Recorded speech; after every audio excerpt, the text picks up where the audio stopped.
All right, everybody. So for today, we're going to continue our review of for the final. So today we're going to be going into the Unit 2 review, it's called. So open up your packet that you already have to page 59. So we should be on page 59 in the packet. So we're going to do our Geometry Unit 2 final review. So for this final, of course, or this part of the final, we are going to need patty paper. So make sure you have your patty paper ready to go. And of course, you will need your word wall ready to go as well, just so that you can see how we can connect everything on the final with the word wall itself. So I am already going to open it into the Unit 2 word wall just to get it ready.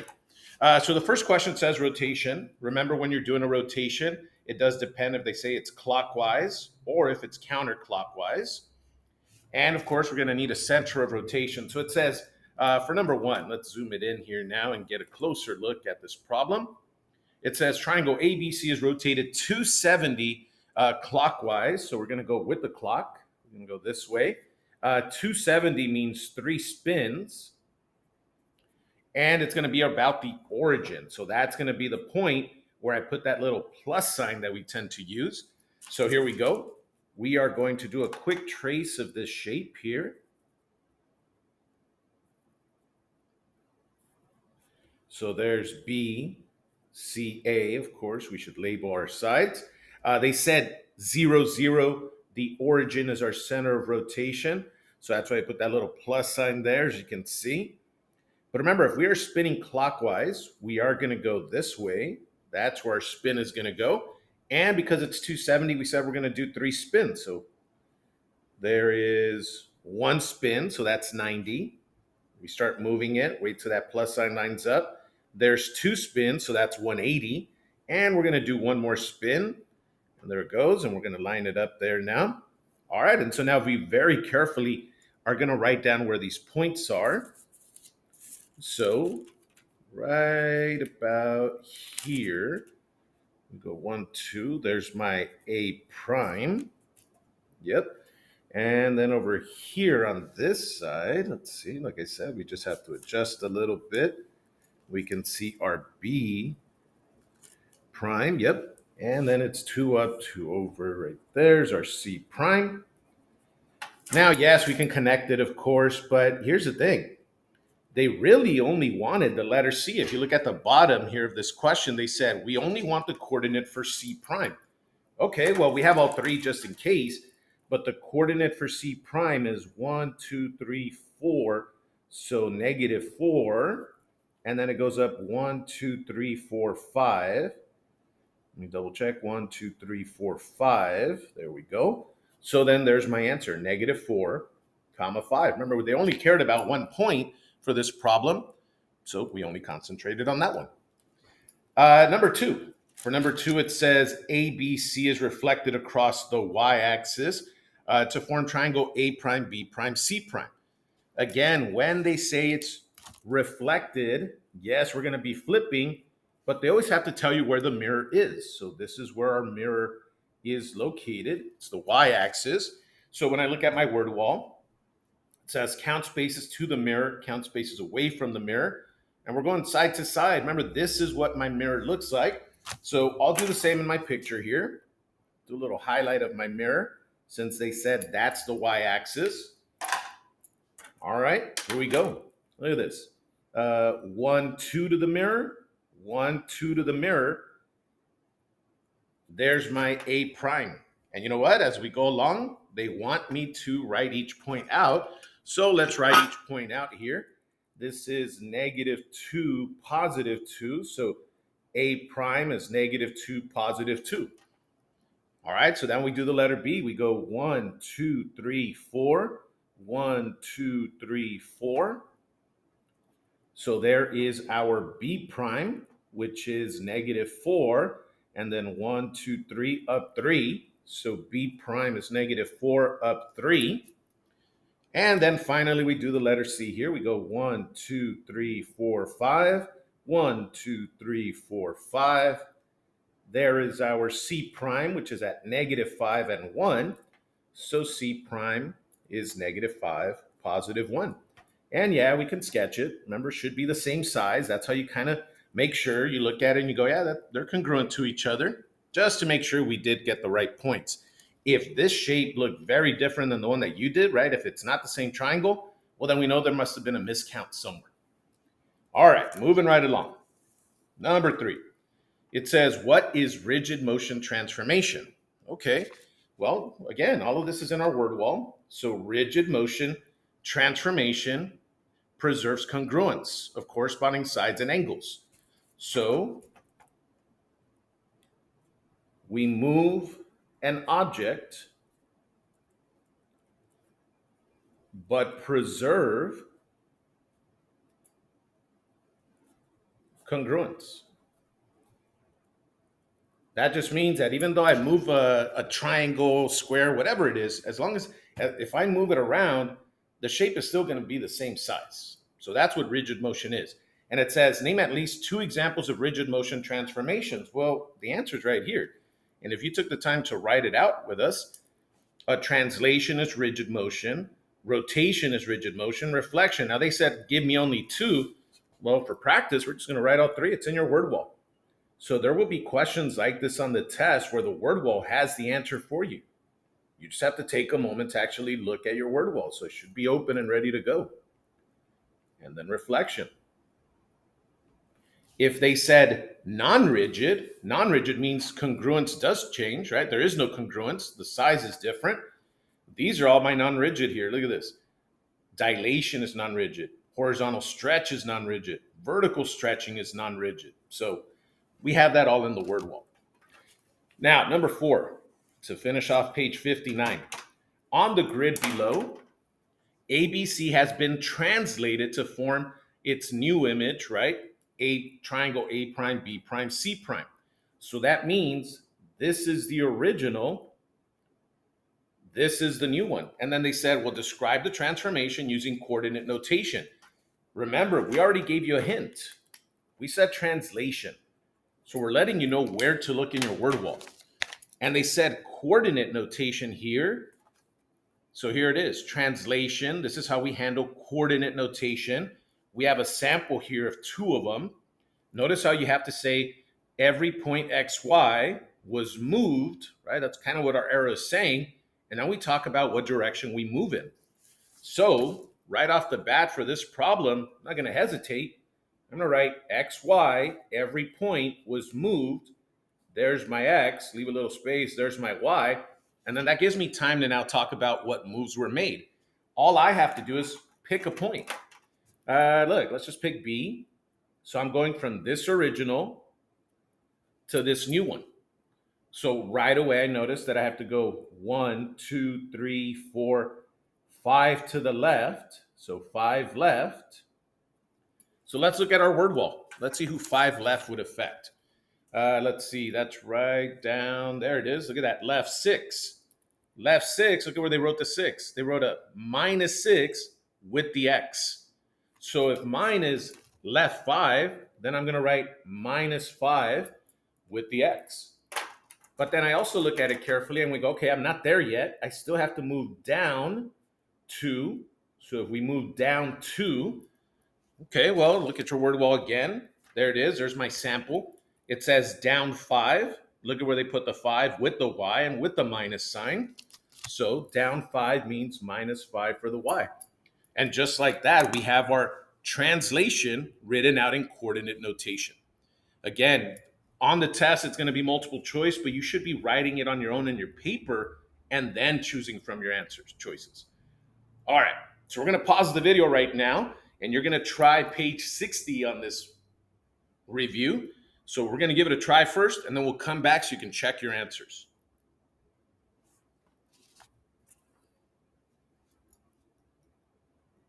All right, now that you've had a moment to try number 5 through 8, well, it's time to check your answers. So here we go.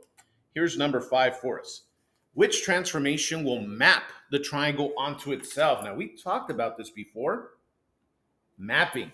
Mapping means that it's going to land perfectly on top. So it lands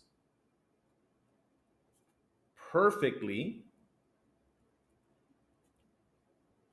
on top of the object. It could be a triangle. It could be anything, but it has to land perfectly on top. Now, this is a choose all that apply. Just so you know, on the final, you're only going to be picking one answer out of. Remember, there's 40 questions, but they're all going to be one answer choice. But here they want me to practice here, so this is where our patty paper comes in handy. So I'm going to start tracing it already.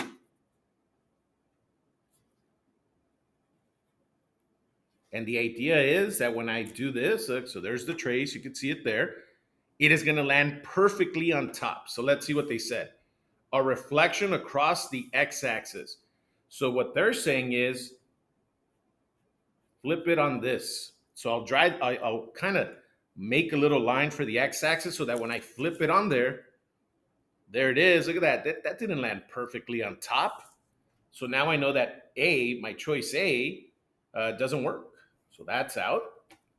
All right, I'll put it back where it was, right where it started. But it says, what about if you reflected on the line x equals 0? Well, remember, if x is equal to 0, that's right here, but they said there's a line. That's just the y-axis. That's just a special way of saying the y-axis. So if I flip it on the y-axis right here, well, let's see, let's flip it that way. And look at that, it lands perfectly on top. That's why, yes, this is one of my answers. All right, now they talked about spinning. So look at this. I'm going to spin it just once clockwise about the origin. All right, so we're going to bring this back right on top. There's the origin. That's where I'll put my little plus sign. They said we're spinning clockwise, but I'm only spinning once. So there it is. Lines up perfectly, and nope, didn't land perfectly on top. So C is out. And then they said, well, what if you spin it like just about 120 degrees? Now, that's an interesting angle there. So this would be 90, but then they're saying, well, give it an extra, let's see, if that was 90 minus 120, said give it an extra 30. Notice how it doesn't land on top either, even with 120 degrees. Even if I kept it going a little bit more, notice it would still not land perfectly on top.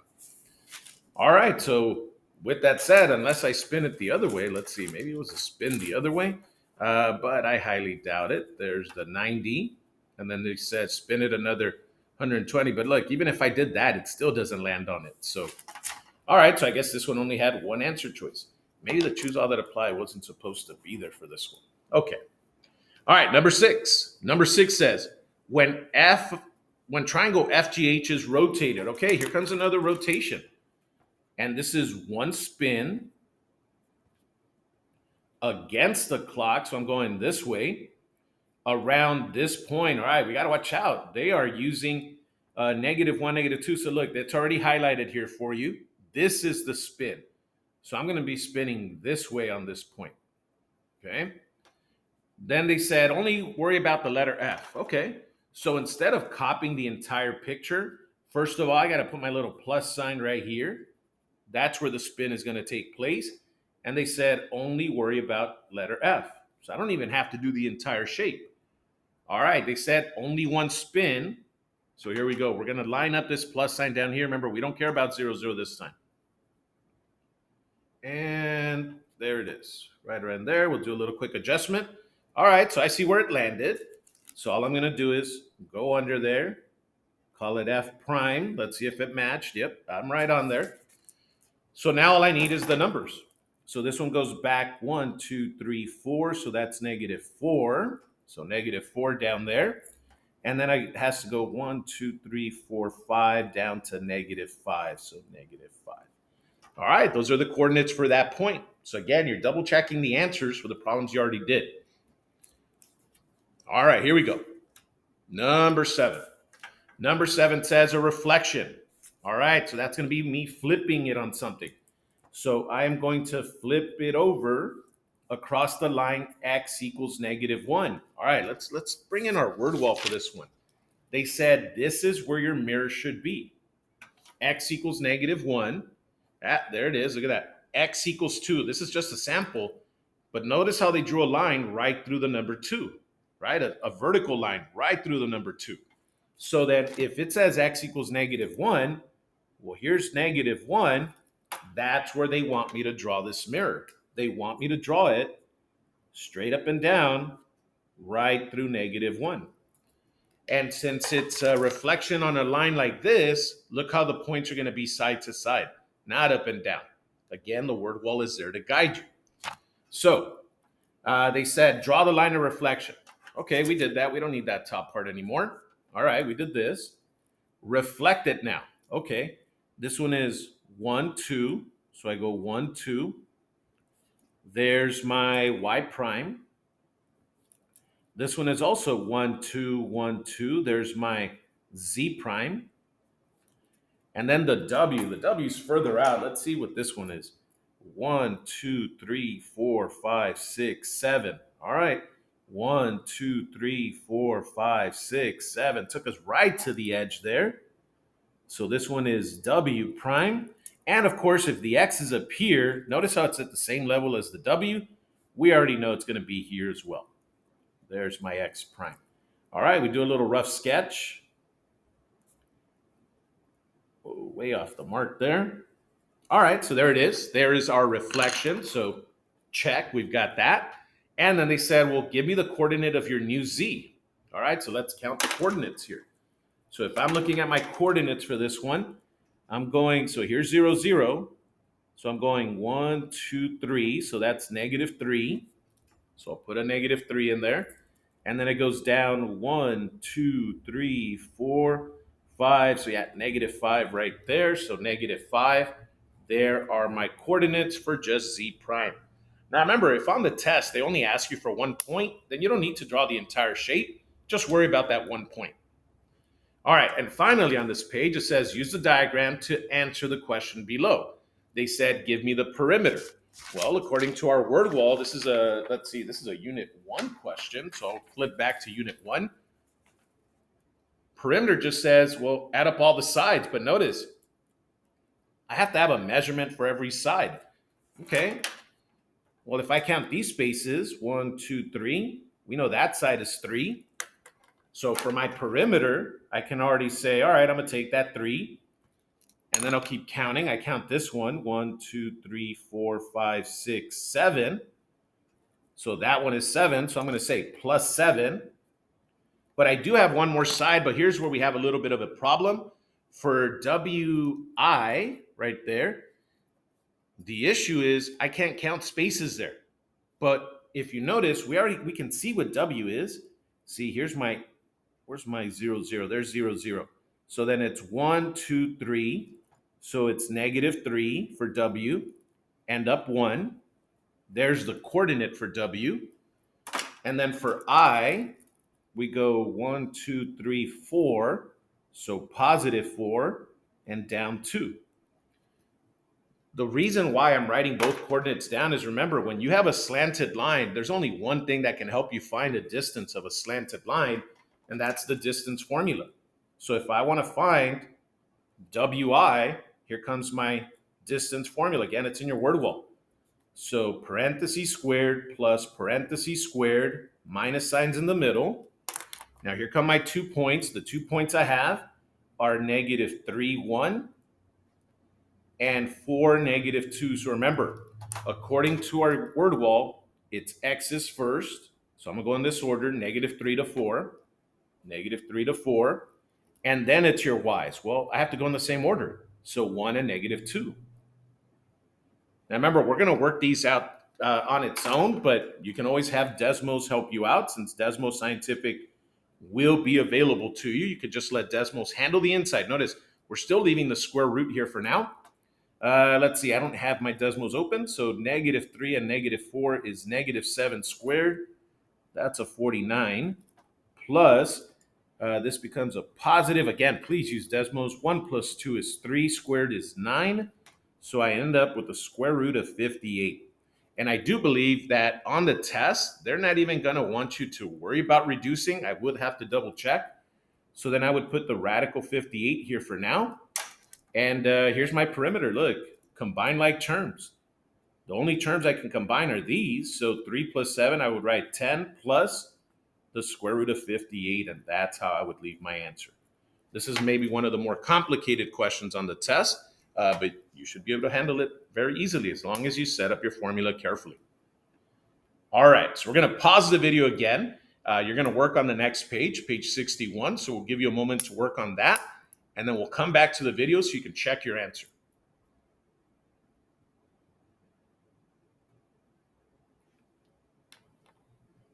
Now that you've had a moment to work on page 61, let's double check your answers. So now some of these questions are related to our Unit 1 concept. Remember, as soon as they give you information, put it in the graph, okay? So in the diagram below, angle HFJ, now remember, F is the middle letter. That's where the mark should be. And they said, call it 34. So let's see, HFJ.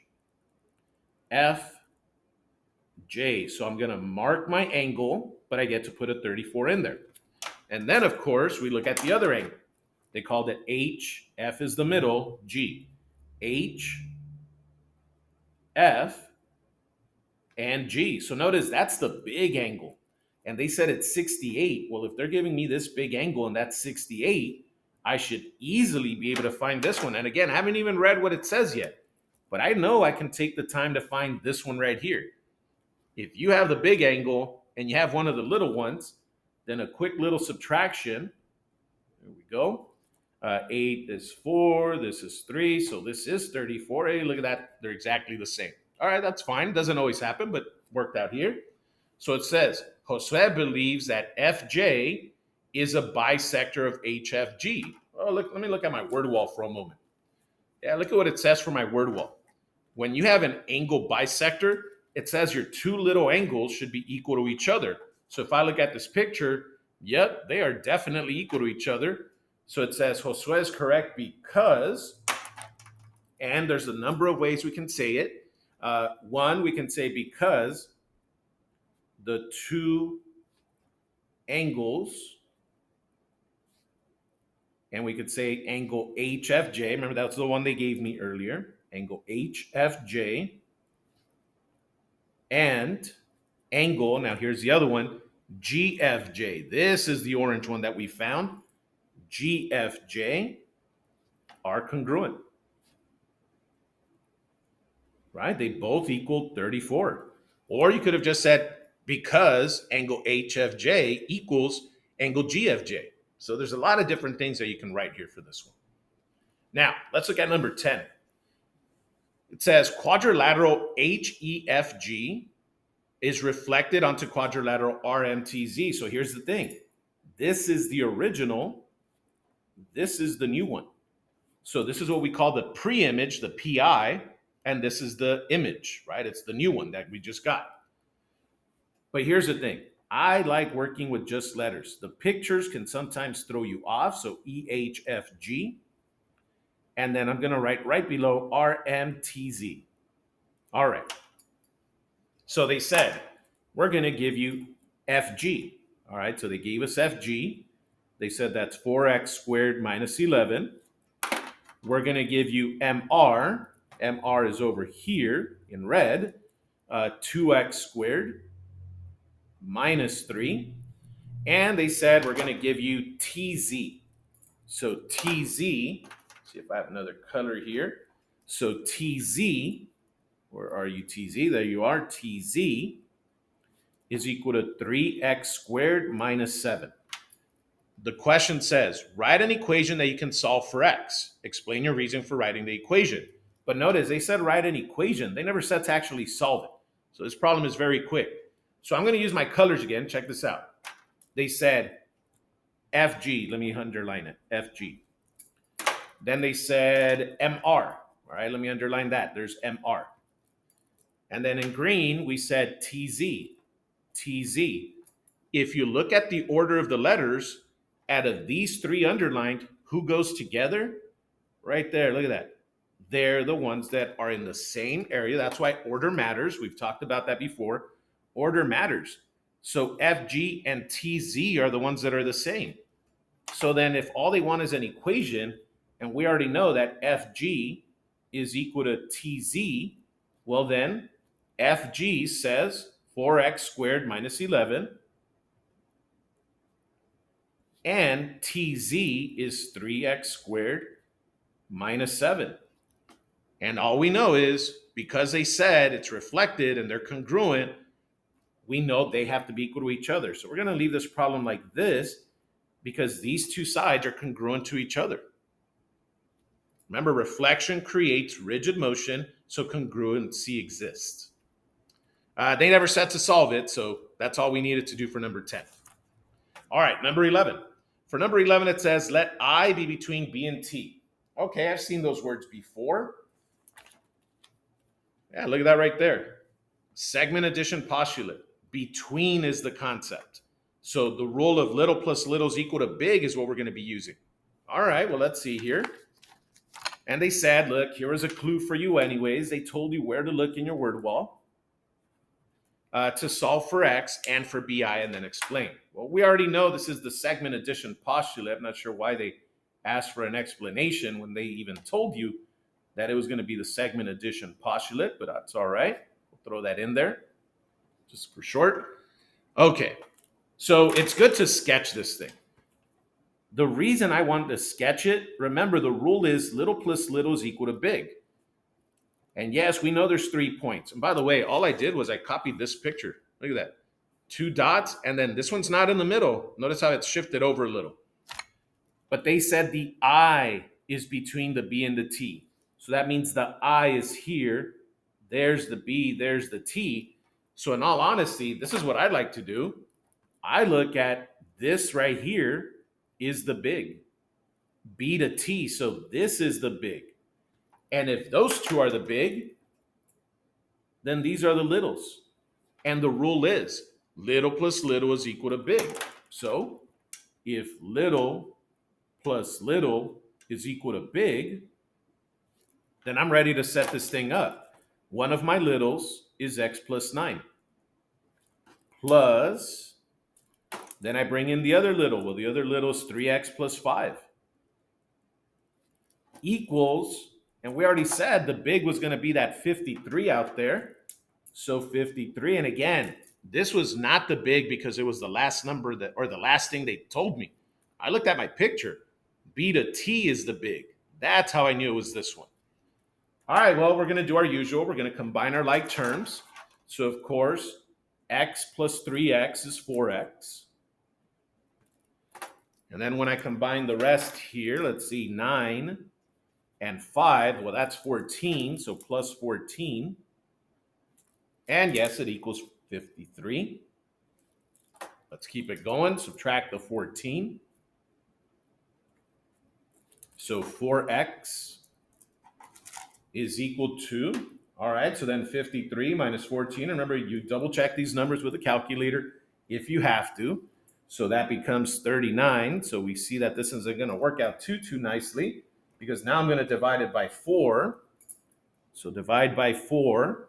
And X is equal to 9.75. Unfortunately, it's a decimal. That's fine. I'll use it for my X. But keep in mind, they did say, hey, tell me what BI is. Okay, well, look, BI is up here. BI says X plus 9. So that's what I'm going to set up. BI is equal to X plus 9. So BI is equal to, we already know what X is, 9.75 plus 9, right? We have to plug in. So BI is 18.75. And there's our answer for this one. All right, one more to go on this page. Take a moment there if you need it to copy. All right, and then for number 12. For number 12 says, given that C is equal to 3, 5, D is equal to 11, find the length of CD. Well, there's that word again. Remember, we just did this with the perimeter question. We want to know how far it is from here to here. Well, there's only one thing in math that can help me with that. So let me bring in my word wall here. There we go. There's the word length. It's just the distance formula again. It's the same one we use for the perimeter. So I'm going to set up my formula. Now here are my 2 points, 3, 5 and 11. Okay. All right. So here comes our formula. It says the distance from C to D is equal to the square root, so a big square root, parentheses squared plus parentheses squared, minus signs in the middle. Remember, we like writing this out first with no numbers because we want to make sure we have the small details first. The powers, the minus sign, they have to be there. So now here comes my numbers. According to the word wall, I need my x's first. So I'm going to go with my x's. I'll go in that order, 311. And then I need my y's. Well, for my y's, they're over here. So I'm going 511. And then, of course, we are going to let Desmos handle pretty much everything inside the square root. So if I'm using Desmos, I'm not going to bring this in. Not yet. Okay? I'm just going to let Desmos handle the inside. But again, I don't have Desmos available or open right now. So I'm just going to do this on my own here. 3 minus 11 is 8, of course. Squared would be 64. Plus 5 minus 11 is negative 6. Squared is 36. So then this becomes, let's see, the square root of 100. But remember, once you have it like this with one number on the inside, thanks to Desmos, you might get that. Check it. Take the square root of 100. And if you get a nice answer, which we do in this one, square root of 100 is 10, according to our calculators and just what we know, then that becomes my answer for this problem. Last time I left it as a square root of 58 because if you type that in, you get this weird decimal. Here, if I type in the square root of 100, if you get a nice round whole number, then that's our answer. All right, so once again, we have one more page to go. We're going to pause the video one last time, take some time to work on the last page, page 62.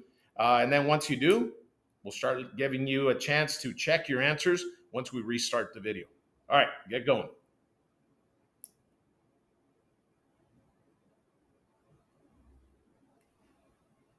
Now that you've had an opportunity to work on page 62, here we go. So it says, for the first ones, mark each of the following diagrams with the given information. All right. Remember, you have this in your word wall. DC bisect, so someone just got cut, and this is who got cut. But remember, in an angle, this is where your mark should go. They should go around the letter C. So if I'm supposed to concentrate on letter C, bisecting means I need to create two equal parts. Well, then look, these are the two little angles that are equal to each other, right? They said your marks need to go around the letter C. So that's why we put them in that corner, that angle. Now, look at the next one. DC and AB are perpendicular. All right, we haven't seen that word in a while, so if you have to, we'll look for it in our word wall really quick. Let's see. I know it has to be somewhere in there for us.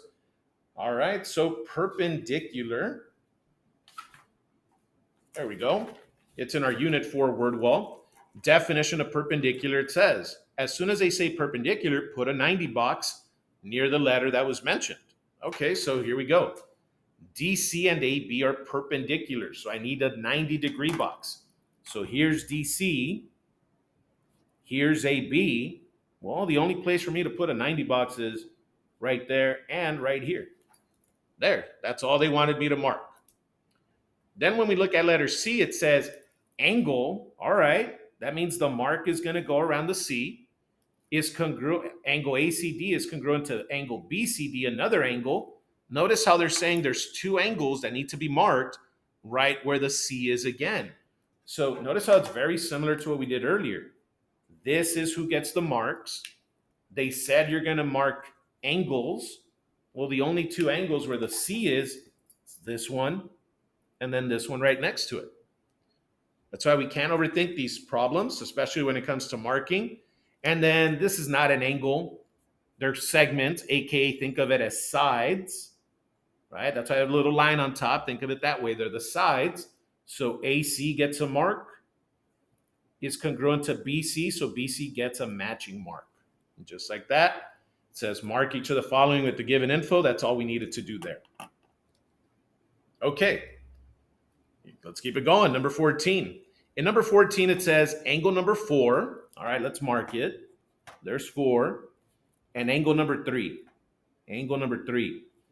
Now, we've seen this plenty of times where we see angles that are side by side, but not just that. We've seen that mark before.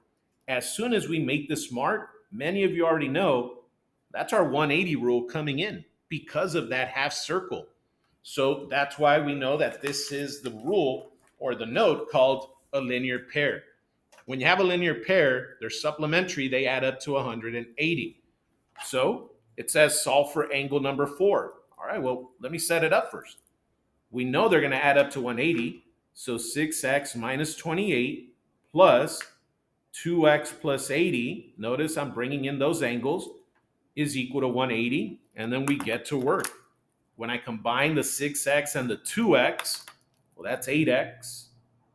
And then when I combine the negative 28 and the positive 80, well, let's see, negative 28, positive 80 is 52, is equal to 180. All right, subtract your 52 as always. So 8x is equal to, let's see, 180 minus 52 is 128. And then, of course, we divide by 8. So then x is equal to, let's see, 16. Now, the issue is this is not my answer, right? Look at what they said. They said, solve for the measure of angle number 4. Well, we already know what angle number 4 is. It's up here. They told you angle 4 is 6x minus 28. 6x minus 28. But we already know what x is. That's why we're going to take our answer and plug it in. Remember, the test is going to be multiple choice, so we're not going to worry too much about that.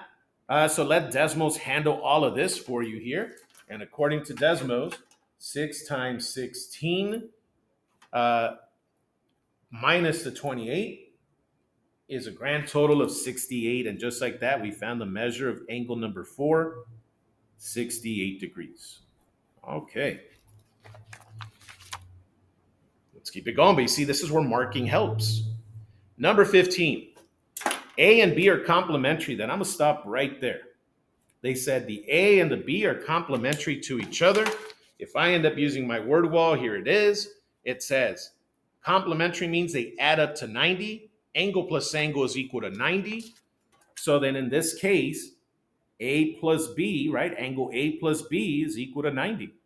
So now all I have to do is just replace everybody with what they represent, and I'm going to get a 90 out of it. All right, well, let's see. Angle A, there it is, x minus 2. Angle B, there it is, 2x plus 2. All right, so here we go. Let's see, combine like terms. So that's 3x. Negative 2 and positive 2 actually cancel each other out, so leaving me with 90. And then I divide by 3. X is equal to 30. But they said, find me angle B itself. Remember, here's angle B right there. That's the one they want me to find right next to it. So here we go.